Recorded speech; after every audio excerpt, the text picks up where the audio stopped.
Hey Aquarius, let's see कि आज के दिन का डिवाइन मैसेज गॉडेस गाइडेंस क्या है। कौन से नंबर आज के दिन रहेंगे लकी एंड क्या कलर आज के दिन पहनना शुभ होगा। So let's check the energy कि क्या मैसेजेस हमें मिलते हैं। इसको हम थोड़ा सा ऐसे शिफ्ट कर लेते हैं। चलिए लेट्स सी कि क्या सब कुछ आज के मैसेजेस में आता है। Please universe, please divine power, please spirit guides, please give me the accurate messages which are in our higher goods. Thank you. Thank you so much. Please Archangel, please come and guide me.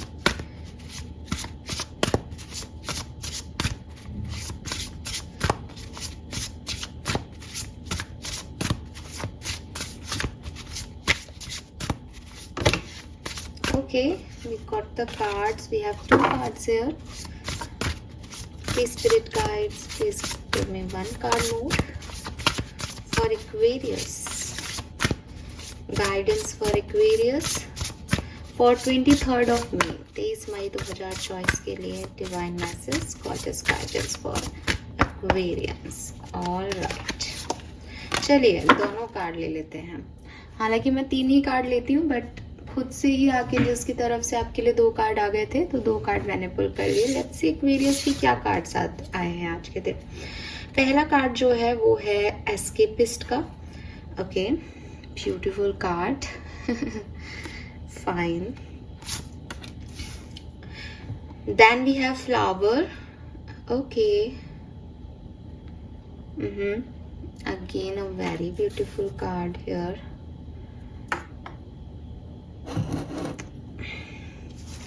Then card हमने जो निकाला है that is wing. Wow, my favourite sun वाला card, create the सन, और ये wing, ये 2 card मेरे बहुत फेवरेट है इस टाइप के। And we have red forgive. Oh my goodness, ये एनर्जी क्यों नहीं जा रही है।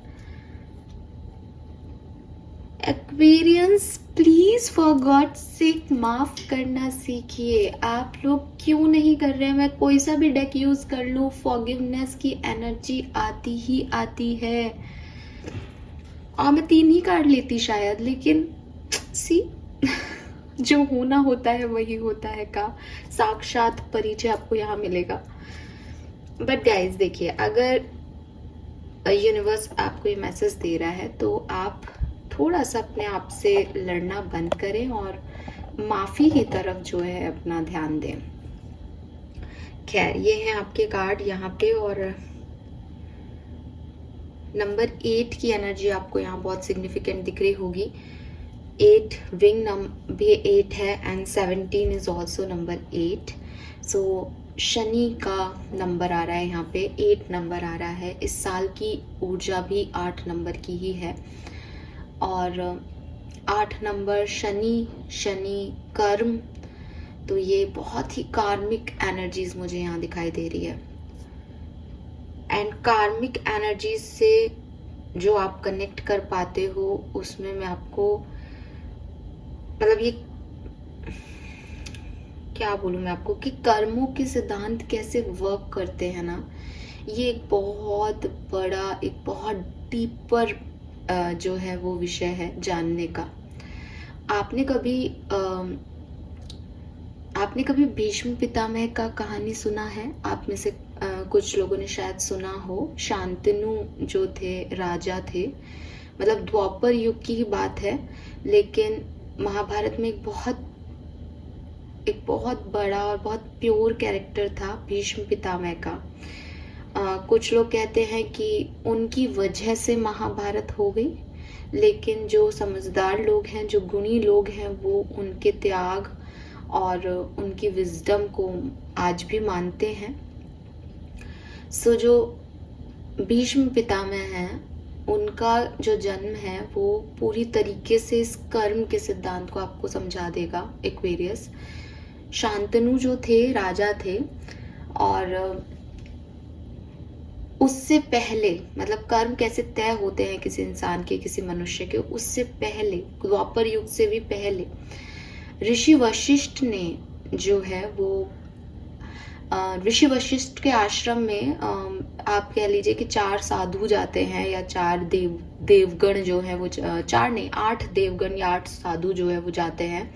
एंड ऋषि वशिष्ठ की एक गाय जो है वो खेतों में घूम रही होती है, तो उनमें से एक जो साधु होता है या एक जो देवगण होता है वो जाता है और उस गाय से बहुत अट्रैक्ट होता है, उससे खेलने लगता है और बिना पूछे जो है उसको ले जाता है साइड में और मतलब उसको वो अच्छी अट्रैक्ट कर रही होती है तो उसको खेलने लगता है। तो ऋषि वशिष्ठ जैसे ही तपस्या से जगते हैं तो उनको अपनी गाय नहीं मिलती, तो वो अपनी विशेष दृष्टि से देखते हैं कि मेरी जो गाय है वो कहाँ चली गई। तो वो देखते हैं कि उसने ले रखी है और 7 जने भी साइड में खड़े होकर के सब तमाशा देख रहे हैं। तो वो बिना पूछे उनसे कर्ज देते हैं, उन्हें एक उस समय दे देते थे ना श्राप जिसे कहते हैं हम, श्राप दे देते हैं कि आपने मेरी गाय को मुझसे बिना पूछे चूज किया है, अब तुम मृत्यु लोक में जाकर के भुगतोगे तुम्हारा कर्म। अब वो लोग बहुत डर जाते हैं। बाकी के साथ जो देवगण होते हैं वो आकर के कहते हैं कि हमारी क्या गलती है, हम तो आपसे मिलने आए थे, आप तपस्या में थे तो हम बाहर खेत देख रहे थे, हमें नहीं पता ये क्यों गाय को ले गया और हम क्या करते उसमें। तो ऋषि वशिष्ठ कहते हैं कि भाई देखो, मैं उस कर्ज को पूरी तरीके से वापस तो नहीं ले सकता, इतना कर सकता हूँ तुम्हारे लिए कि तुम मृत्यु लोक में जन्म लोगे और जन्म लेते ही तुम्हारी मौत हो जाएगी, तो तुम इस कर्ज से बच जाओगे, लेकिन इसको भुगतना पड़ेगा जो इसने किया। इसने मेरे से बिना पूछे मेरी गाय को हाथ कैसे लगाया। तो ये तय हो जाता है। अब आप देखिए कि कैसे विधि का विधान, जो आप जिसको गॉड की प्लानिंग बोलते हैं ना आप लोग, की गॉड ने क्या प्लान कर रखा है, ये चीज होनी थी, है ना। इनको मृत्यु लोक में जन्म लेना था मनुष्य योनि में। ये चीज पूरी करने के लिए गंगा जी और समुद्र जो थे, गंगा देवी और समुद्र जो है, उनकी भी उनको ब्रह्मा जी से जो है कर्ज मिला कि आप दोनों ने एक साथ, एक नदी हो एक समुद्र हो, आप दोनों एक साथ कैसे मिल गए, आपकी हिम्मत कैसे हुई विधि के विधान को बदलने की।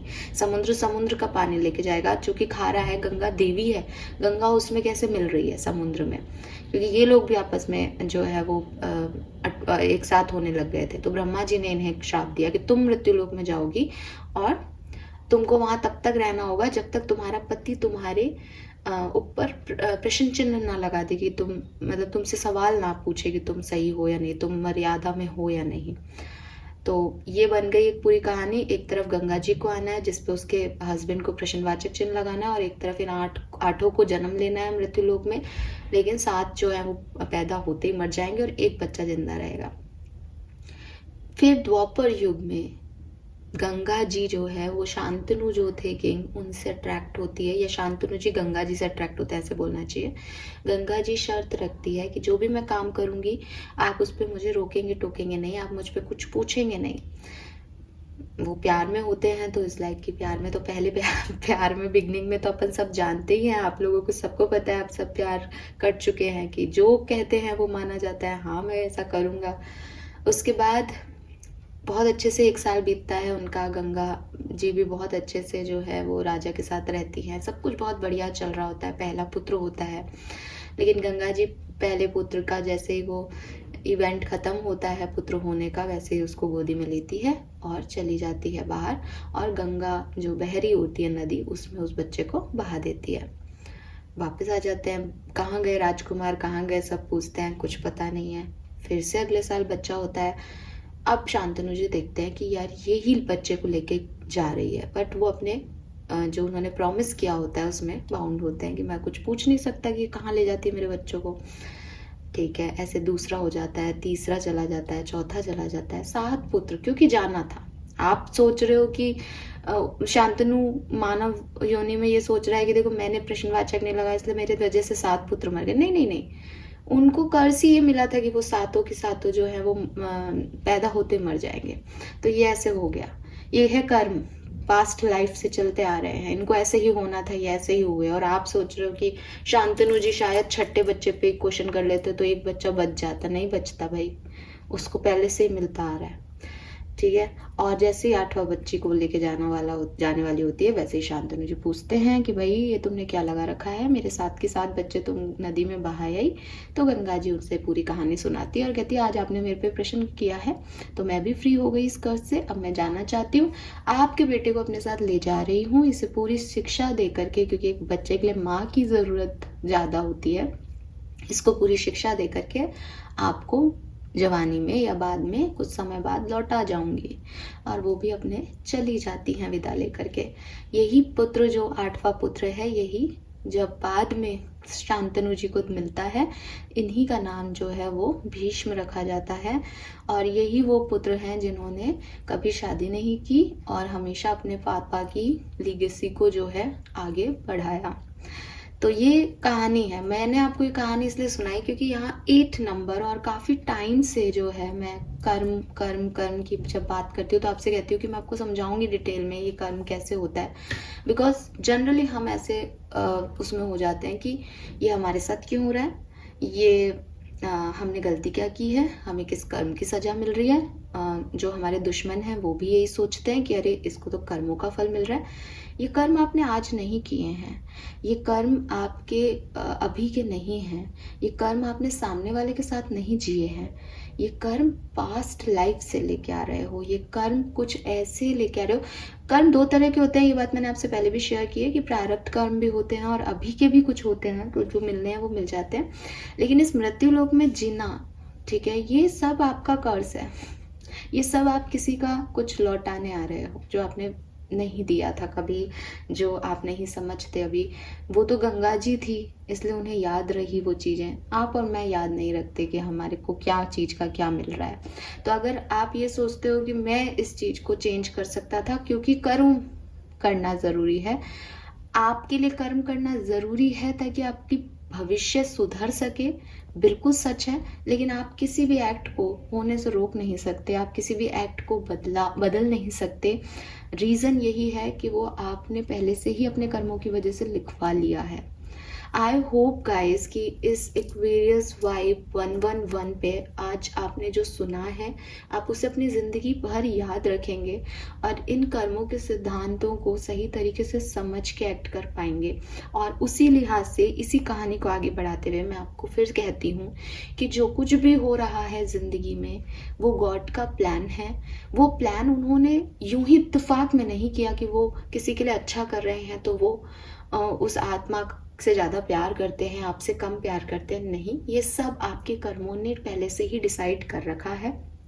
आप अपने कर्म अच्छे रखिए ताकि भविष्य आपका सुधरता रहे। जैसे ही ये प्रारब्ध पास्ट लाइफ के कर्म खत्म होंगे वैसे ही आपको आज के कर्मों का हिसाब मिलने लग जाएगा। ये कब खत्म होंगे, आज के कर्मों का हिसाब कब कितनी आपको किस एज में मिलना शुरू हो जाएगा, ये कुछ कहा नहीं जा सकता। ये सबके लिए अलग अलग हो सकते हैं अकॉर्डिंग टू योर कर्म, ठीक है। तो आपकी कुछ पार्ट जो जिसे आप डेस्टिनी कहते हो वो रिटर्न है, वो आपको निभानी पड़ेगी। वो वैसे ही होगी जैसे वो लिखी गई है, उसमें आप कुछ बदलाव नहीं कर सकते। अच्छे कर्म करके आप आगे की ज़िंदगी को अच्छा बना सकते हो।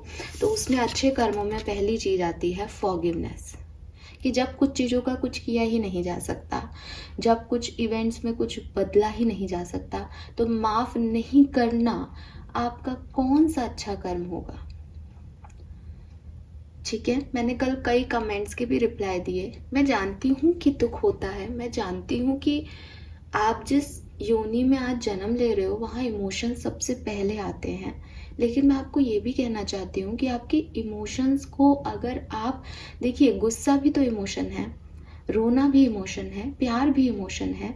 अगर आप इन पे संयम ही नहीं रख रहे, अगर आपका कंट्रोल ही नहीं है आपके बॉडी के ऑर्गन्स पे, क्योंकि गुस्सा, प्यार, ये सारे जो इमोशंस हैं ये कहाँ से डेवलप हो रहे हैं, ये सब आप डेवलप कर रहे हैं आपके थॉट्स। तो अगर आपका कंट्रोल अपने थॉट्स पे ही नहीं है तो फिर आप कैसे ज़िंदगी को एक प्रॉपर वे में जी पाएंगे, तो फिर आप कैसे एक अच्छे ह्यूमन बीइंग हैं, फिर आप प्योर सोल होने की बात कैसे कर सकते हैं। तो आपको सबसे पहले इस चीज़ पे काबू पाना होगा। और अगर आप कहते हो मैम इतना महान कोई नहीं होता, नहीं, महान होते हैं लोग, मैंने देखे हैं, लिटरली मैंने देखे हैं। इसलिए मैं चाहती हूँ कि मैं भी वैसी हो पाऊँ और आप लोगों को भी यही कहूँगी कि 100% नहीं बट एटलीस्ट 50-60% तो हम अपने आप को बदलें, ठीक है। किसी और के लिए नहीं है Aquarius. It is not about आपको किसी को माफ़ करना है तो उस पर कोई एहसान करना है, उससे कोई फ़र्क नहीं पड़ रहा। अगर उसे फ़र्क पड़ता तो वो आपको हर्ट नहीं कर रहे होते, लेकिन आपको फ़र्क पड़ रहा है। आप एक नेगेटिव एनर्जी को लेके घूम रहे हो हर दूसरे दिन आप एक नेगेटिविटी सोचते हो, उसने मेरे साथ ऐसा क्यों किया। उसने जो किया उसे उसके कर्मों पे डाल दीजिए। जैसे आज का ये लिखा हुआ आपके साथ आया है, वैसे उसके लिए भी कुछ लिखा जाएगा। डिवाइन एनर्जीज किसी के लिए भी कुछ गलत नहीं है, वो भी भुगतेंगे। जस्टिस आपको मिलेगा। ज़रूरी नहीं है कि अभी की अभी मिले, ज़रूरी नहीं है कि आप उसे देख पाएँ, बट वो मिलेगा। वो कहीं नहीं जा रहा। और जो मैंने भी आपको कहानी सुनाई, आई गेस नेक्स्ट टाइम मैं सिर्फ ये कहानी को याद दिलाऊंगी। आप आज के दिन की इस रीडिंग को हमेशा याद रखना, ठीक है। तो प्लीज़ माफ़ करना सीखें, कोशिश करें। बार बार मैसेज दे रहे हैं यूनिवर्स, तो आपको माफ़ कर देना चाहिए एक्वेरियस, अपने आप को, दूसरे को, किसी को भी। देन बहुत प्यारा कार्ड है यहाँ पे, दैट इज़ एस्केपिस्ट। कभी कभी हम सच से भागते हैं, कभी कभी हमें लगता है नहीं ये हमारे साथ नहीं हुआ है, ये हमारे साथ हो ही नहीं सकता, हम ऐसा नहीं करेंगे, या कोई हमारे साथ ऐसा नहीं करेगा।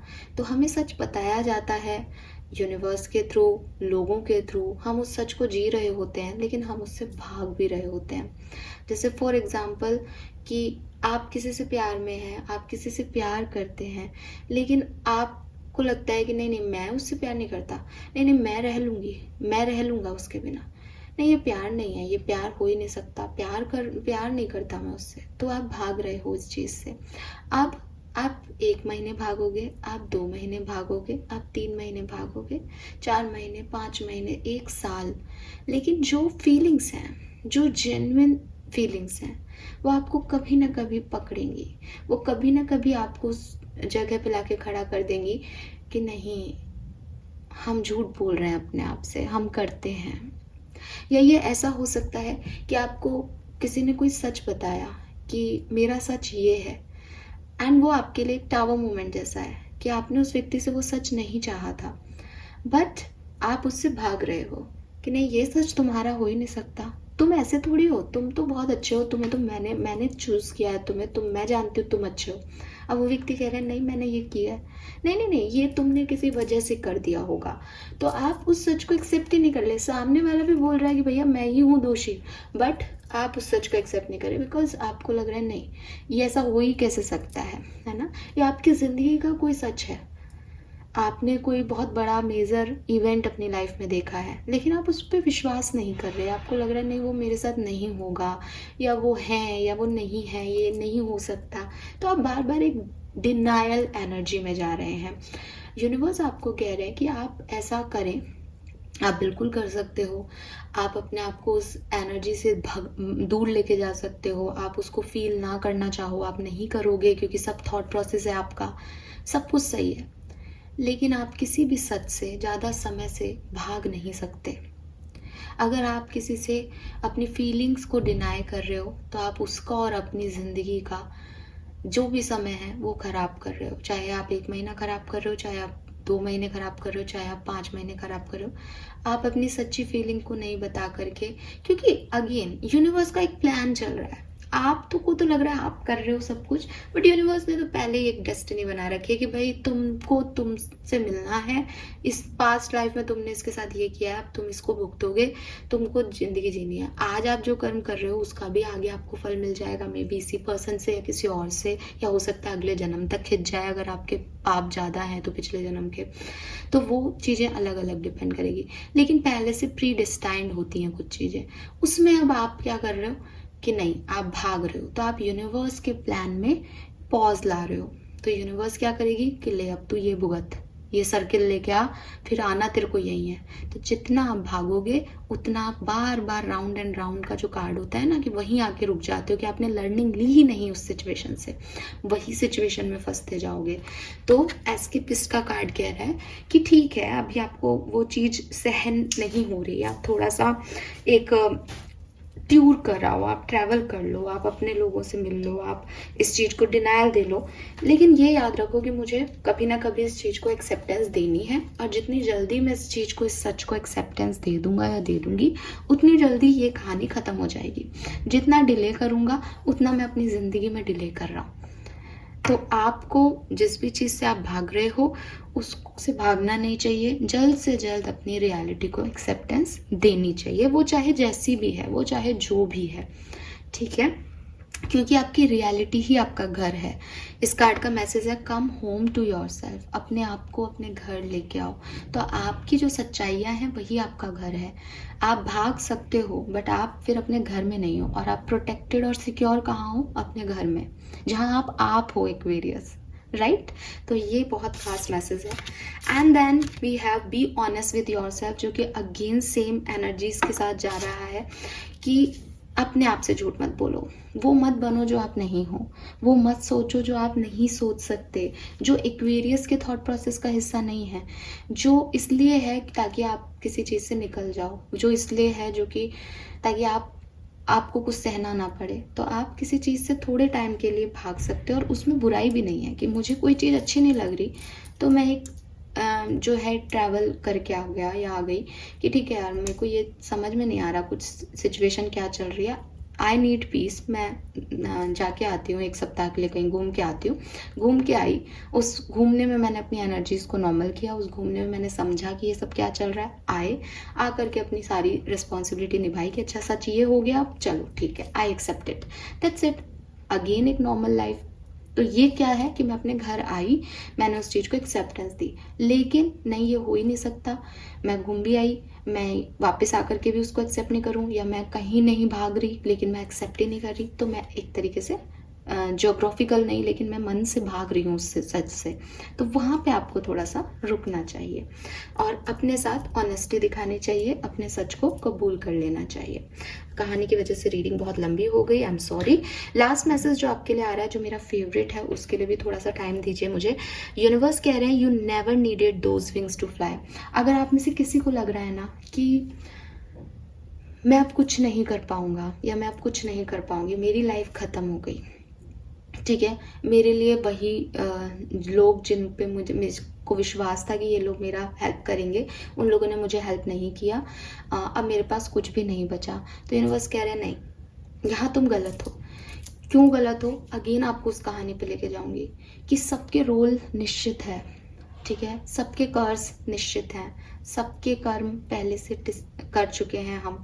तो जो भी कहानी बननी है ना, कि अब उन साधुओं को, उन 8 साधुओं को कर्ज मिला, उस कहानी को किससे जोड़ दिया? गंगा जी से। वो पहले से गंगा से जुड़े हुए नहीं थे, लेकिन कहानियाँ जब रची जाती हैं, तो जैसे हमारे करण जौहर साहब कहानी लिखते हैं ना, और शाहरुख खान कहता है कि चाहे कुछ भी हो, जब तक एंड अच्छा नहीं होता तब तक कहानी बाकी होती है। सो वही आपसे यूनिवर्स कहना चाह रहे हैं कि इसमें इतना परेशान होने की बात नहीं है कि कोई कहानी अधूरी रह गई, कोई भी कहानी अधूरी नहीं है, वो कहानियाँ ऐसे ही लिखी गई हैं, उन कहानियों का यही प्रारूप रचा गया है, वो कहानियाँ ऐसी ही कंप्लीट हैं। आप चाहो कि आप किसी साइड हीरो के साथ मिंगल हो जाओ तो क्या कहानी कहानी होगी? नहीं, कहानी पूरी कब होती है? जब हीरो हीरोइन से मिलता है। तो आपको लग रहा है कि कोई साइड हीरो आपकी ज़िंदगी से चला गया है तो आप कभी नहीं उड़ पाओगे, ये कहानी कभी कंप्लीट नहीं हो पाएगी, बट वो आपका हीरो नहीं है, वो आपकी हीरोइन नहीं है जिसे आपने खो दिया। आपको अभी मिलना है, अभी आपको कुछ और रचना है, अभी आपकी लाइफ में कुछ और बड़ा होना है।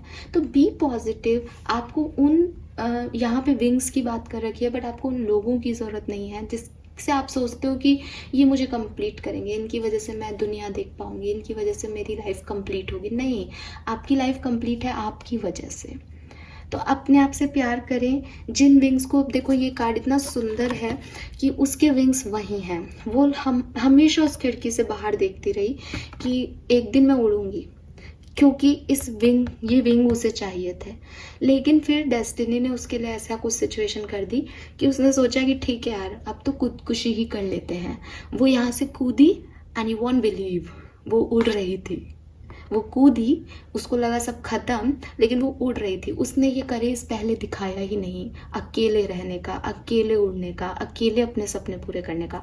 बट आज वो ये कर पाई क्योंकि उसकी सिचुएशन ऐसी आ गई। तो कभी कभी जो खराब सिचुएशंस होती है ना एक्वेरियस, वो हमें बनाती है, वो हमारे डर मिटा देती है, वो हमें कंप्लीट कर देती हैं, क्योंकि हम कंप्लीट अपने आप में पहले से ही होते हैं, बस हम डिपेंड हो जाते हैं कि कुछ लोग हमें ये चीज़ देंगे।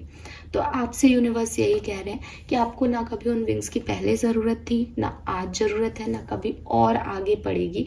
आप अपने आप में कंप्लीट हैं, बस वो करेज दिखाना है, वो हिम्मत लानी है अपने अंदर।